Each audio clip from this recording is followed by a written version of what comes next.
And hello, good people of the internet. It is I, Tommy Kelly. This is Adventures Moo, and this is the monthly one card 47 divinations that I do for patrons of level 2. So if you would like to get your own 47 divination, then check out the Patreon. Links are in the show description, and depending on what level you join, the more cards you get. So let's get into this. So, James, what now?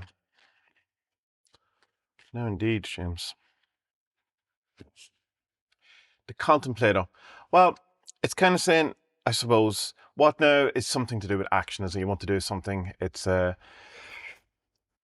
emotion involved. There's a feeling that there's something that needs to be done, and the contemplator would probably say that maybe there's nothing that needs to be done. That you just need to sit and contemplate things for a while, or have a little rumination, or allow things to just be as they are. Contemplator is, I suppose, it's because it's your subconscious rather than, the kind of analytical, rational mind. It's not about sitting there and having to think. It's about just kind of going, okay, just let all these things be and allow the answer to come to, kind of bubble up into the surface rather than actively or proactively trying to go and find the answer. To allow the answer to arrive. It's that thing of trying to remember something like an actor's name or a film or something, and the harder you try, the more it seems to push it away. But if you can kind of distract your rational brain with something else, then the answer sometimes, mostly, pops up, usually at 2 in the morning on a Tuesday. Yeah, so it's that kind of idea. Rather than actively going out and looking for the answer of what's next, it's allow it to just percolate on its own and come and tell you of its own accord. And the more you force it, the longer that's going to take. Alex, it's my birthday month. Happy birthday, Alex. Hope it's your best year yet. What is my path to enjoyment for this month? The road opener. So I would suggest your path to enjoyment is to do something new, do something different, do something that you feel isn't usually something that is synonymous with you, or something that you feel is you. Get out there and, or not even get out there, get in there, anywhere you want to go. Just do something that you feel previously probably wasn't open to you. One kind of example around that is something that I noticed years ago about music, in that the way that when people have bands, with friends of yours they're into certain bands, it's almost like you can't have that band. Like they've collected it, and so it becomes their band and it's not associated with you. And then I kind of went, well, I at one point had a revelation, got, no, well, I mean, that could be my band too. And it kind of opened up a vista of new music. So what I'm saying is it doesn't have to be something that's, something huge or something world shattering or something completely out of character for you, but just allow yourself to have opportunities or bands or events or things that maybe you haven't allowed yourself to explore because it feels like they belong to someone else or don't belong to you.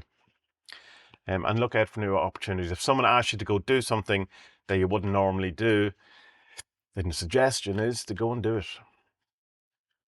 Indy, what's a truth I can't currently see clearly?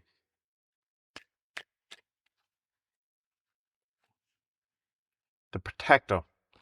That you're either, I would say you're either in need of protection or you are being protected. And you can't currently see clearly. So I don't know which it is. One card reasons are, they lack an awful lot of context. So it's going to be something that you're going to have to decide for yourself, whether you feel protected or not protected, or whether that's an issue for you at all, that you should need to look at. Of course, the thing with protection is it doesn't mean that you're in danger, of course, if there's a need for protection. It could be just protect yourself from ideas, from other people's opinions, protect yourself from, the smaller things rather than the people coming to get you or whatever it is. But what is a truth that I can't currently see clearly? That would kind of suggest that you are being protected rather than you're in need of protection. But have a think around that. Do you feel that, do you feel that you kind of hold back on things because you don't think you're in some way protected? Do you think you're a bit too haphazard with your life because you think you're protected? And so just have a kind of thoughts around what you mightn't be seeing around the idea of protection. Sarah, what energy should I lead with this month?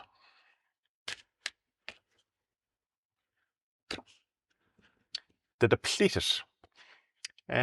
So lead with ending things. Lead with bringing things to a close. Realize that there's certain things that no longer serve you or serve your interests, or that you have energy for, or that you have an ability to do or want to do. Often this we can do things out of habit. We can do things out of societal pressure. We can do things because that's the way we've always done them. Like say with certain friends, you could be always hanging out with them or think you have to have time with them, and you go, I actually don't really like them. It's just I know them 600 years. And just lead with the kind of thing of what can I end? What no longer serves me? What is the things that the energy has dissipated on? What is the bit that's the season has come that it's now no longer in my interest to pursue, or what has come to an end, and then actually, bring that to an end on whatever level or on all levels. His Vinceness. What can improve my creative efforts this month?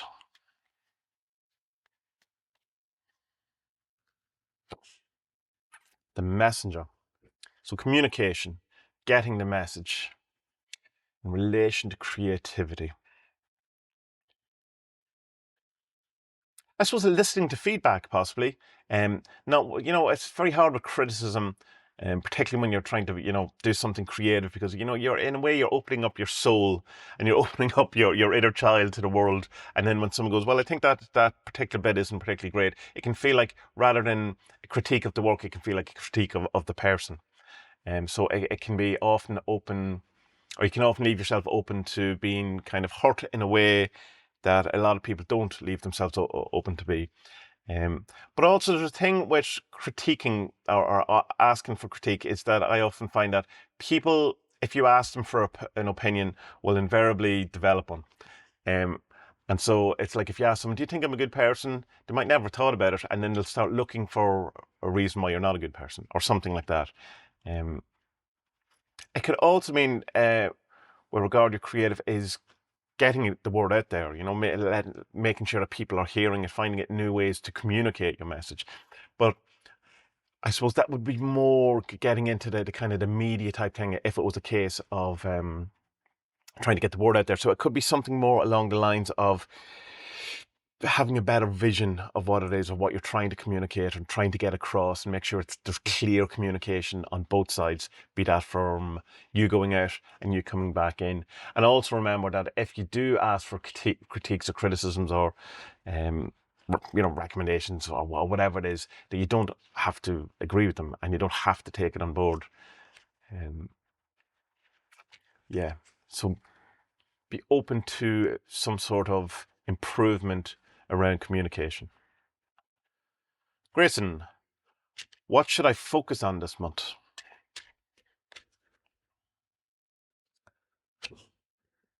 The giver. On giving and receiving and all that entails. See where you're giving and not getting. See where things are reciprocal. See where you're giving less than what you're taking. And see all of it in a kind of contractual point of view. And I know that's kind of almost a cynical way of looking at giving or whatever, but it's the nature of what it is in one sense. And like you can give selflessly, of course, but is there still a part of you that's giving selflessly so that you're a selfless giver? That there's still kind of this whole notion of, is there still a selfish act? Is there a way of giving that is totally and utterly selfless? Possibly not, and just being okay with that. But all kind of giving, receiving, there's an implication of an implied somewhat contract, and have a look at that and see where you're doing your best, not doing your best, and not getting the return. So have a focus on giving. Service is doing stuff for other people for no other reason other than to do it for other people. And the great thing is that it makes you feel good, So even if it is a selfish act just to feel good, everyone wins then. Jane, where should my focus be right now? The guru. If you have a guru, possibly be on your guru, but it's more a representation of practical application of the knowledge you have. So it's not about learning new things.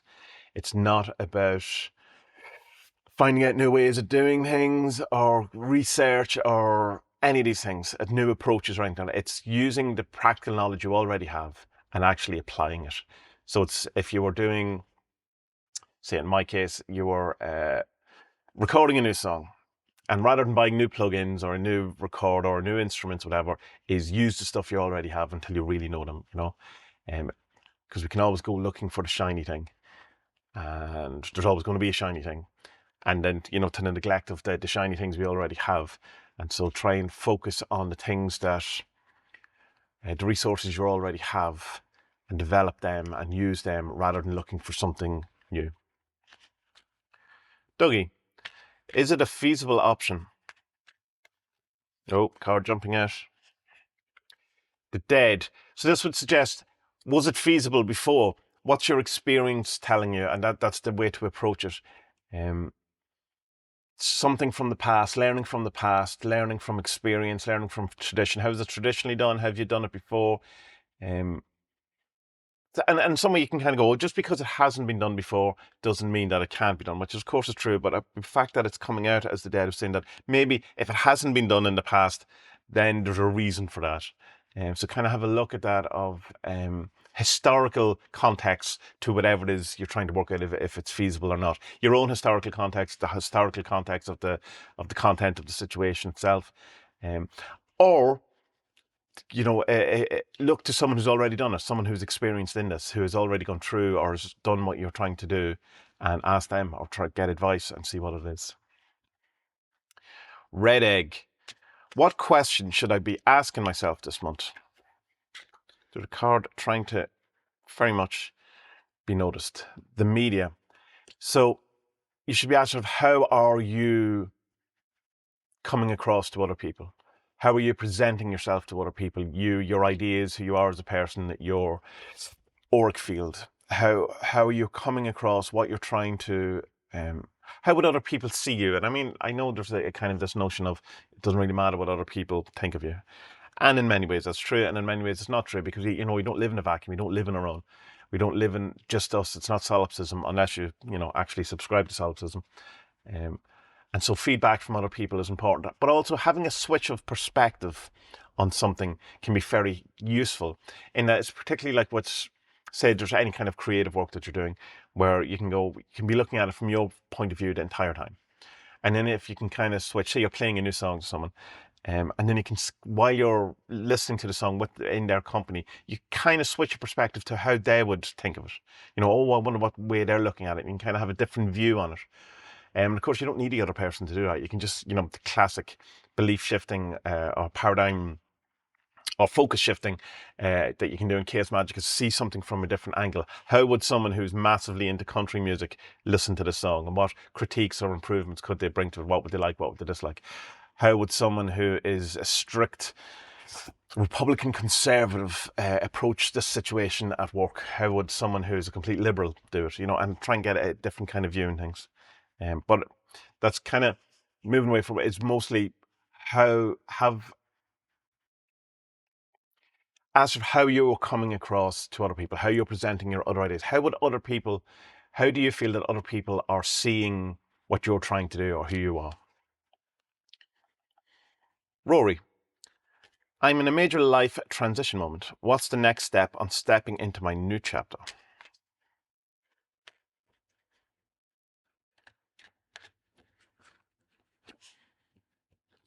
Devil. Okay. What's the next step? The next step is, there's something in you that's holding you back, that is self-imposed. Now, all of these kind of self-impositions, these limiting beliefs, whatever, came from somewhere else.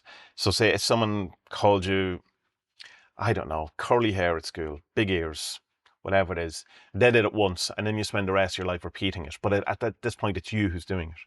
It's you who's saying you're not good enough. They said it once, or maybe a million times, and maybe constantly still doing it, but you're still doing it to yourself. And that's to look at. rather than trying to change the behavior of other people. It's how you have taken on board other things, traumas, name calling, bullying, society, school, all of these things, um, stuff that you've been indoctrinated with. But now you are, you're in the cult, and you're the biggest cult member in your head, telling yourself all of these things.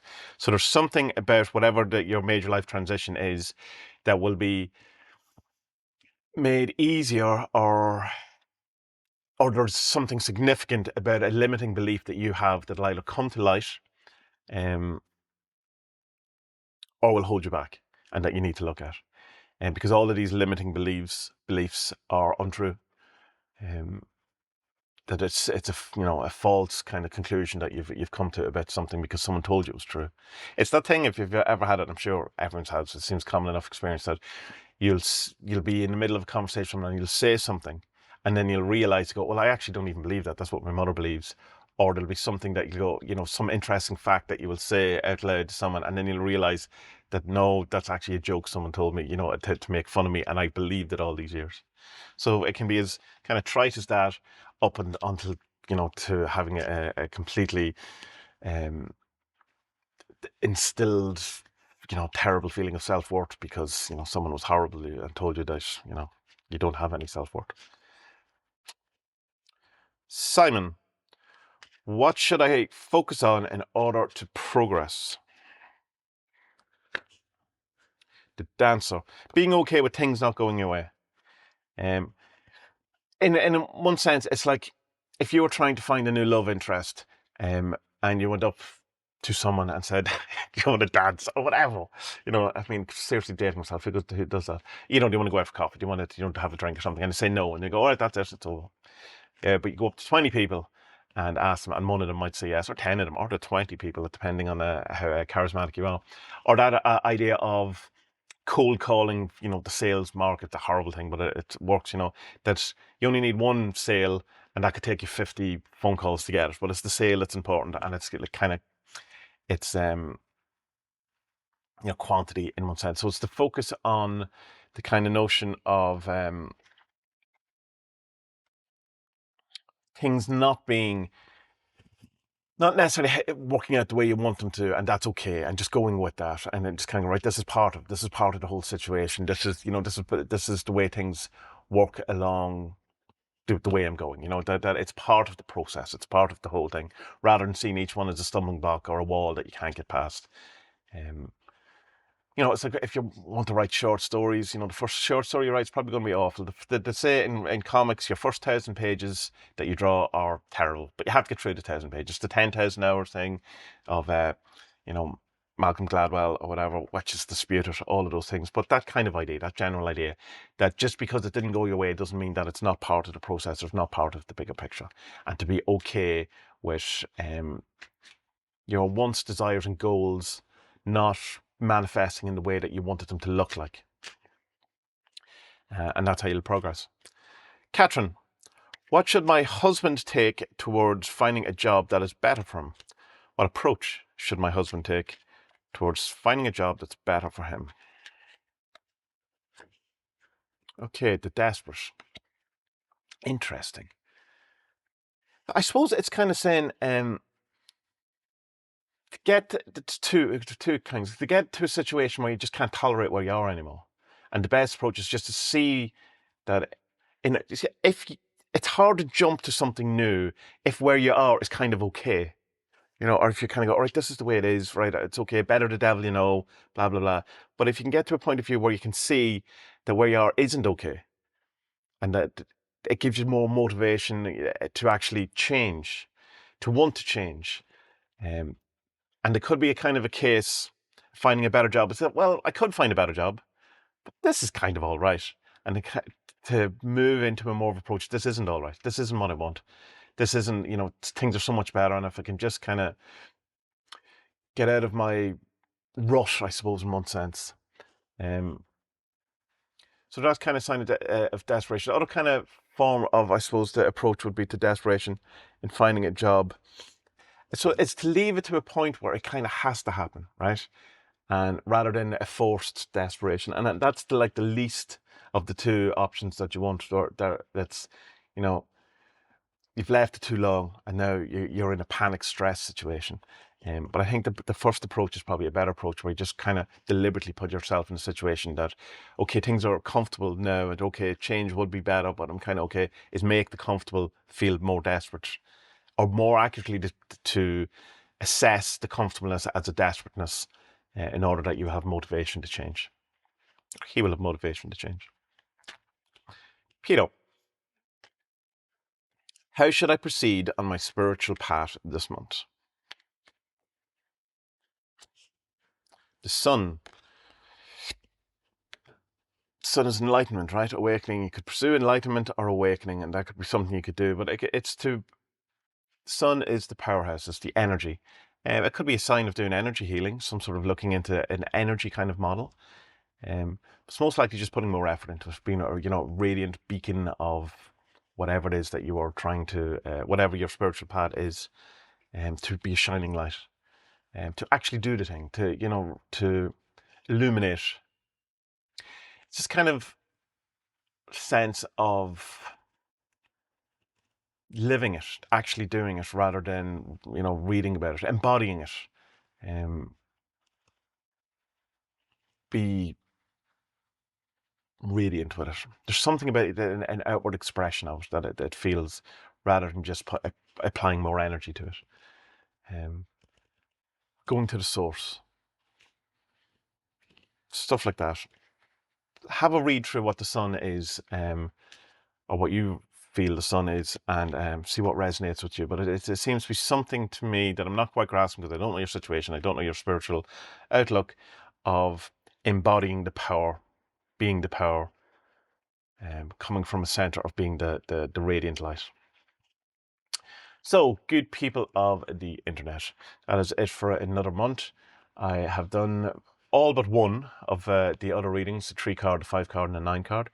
And we'll come back next month and do some more. So, as I said at the beginning, if you want in on that, then just join the Patreon. Please consider helping me out to continue to do these things. I am aware that times are tough for all, including myself. And any little bit helps, even down to liking, sharing, sending a comment, sending a bit of support in an encouragement sense. But if you would like to send me some money, there's a PayPal link. There you can buy me a book on the Amazon wish list. All this stuff is in the show description. There's plenty of ways that, if you so choose, so you could help me out. But you don't have to, of course. I offer nearly everything I do for free anyway. So good people of the internet, may our best days be ahead. Be well.